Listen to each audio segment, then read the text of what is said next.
ভোটের নির্ঘণ্ট ঘোষণার পর থেকেই পুলিশ এবং প্রশাসনে ব্যাপক রদবদল করেছে নির্বাচন কমিশন। আর এই আবহে এবার একসঙ্গে সরিয়ে দেওয়া হলো ৭৩ জন রিটার্নিং অফিসারকে। পুলিশ প্রশাসনে আমূল রদবদলের পর এবার রিটার্নিং অফিসারেও বদল করল নির্বাচন কমিশন। সাপ্লিমেন্টারি লিস্ট প্রকাশের আগেই একসঙ্গে রিটার্নিং অফিসার বদল করা হলো। কলকাতা থেকে কোচবিহারে একাধিক রিটার্নিং অফিসার বদল করা হয়েছে। ২ চব্বিশ পরগনা, ২ মেদিনীপুর থেকে বর্ধমান, মুর্শিদাবাদ প্রায় সব জেলাতেই একাধিক রিটার্নিং অফিসার বদল করা হয়েছে। ভোট পরিচালনা থেকে একাধিক গুরুত্বপূর্ণ দায়িত্বে থাকেন এই রিটার্নিং অফিসাররা।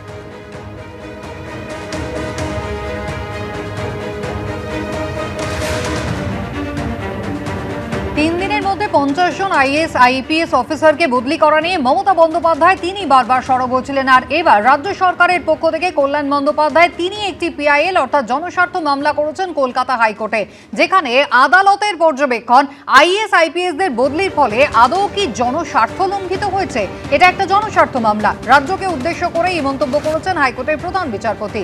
বদলির ক্ষেত্রে আইন অনুযায়ী নির্বাচন কমিশনকে যে ক্ষমতা দেওয়া আছে, কমিশন কি সেই ক্ষমতার বাইরে গিয়ে কোনো কাজ করেছে? যদি করে থাকে, কোন আইন তারা লঙ্ঘন করেছে? রাজ্যকে এই প্রশ্ন করেন কলকাতা হাইকোর্টের প্রধান বিচারপতি। এদিকে কমিশন ইচ্ছামতো কিছু করতে পারে না, আইনের সীমার মধ্যে থেকেই কাজ করতে হবে সওয়াল করলেন রাজ্যের আইনজীবী। এই জনস্বার্থ মামলায় রাজ্য সরকারের নিজের অভিযোগ জানানোর জায়গা কোথায়? কমিশনের সিদ্ধান্তে রাজ্য কিভাবে প্রভাবিত? প্রশ্ন করেন বিচারপতি পার্থসারথী সেন। এই মামলায় আমরা মামলাকারীকে সমর্থন করছি, সওয়াল করে রাজ্য। এই বদলি নির্দেশ স্থগিত করা হোক আবেদন করেন রাজ্যের আইনজীবী। রাজ্য নিজেই জনস্বার্থের কথা আদালতে বলতে পারে, সওয়াল করেন কল্যাণ বন্দ্যোপাধ্যায়।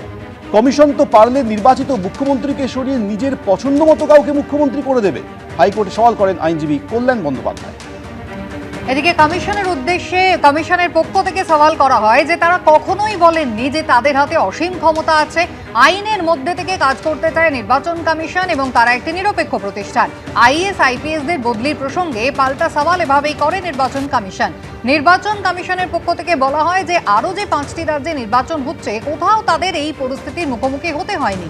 এখানে মামলাকারী নিজেই রাজ্য সরকারি আইনজীবী।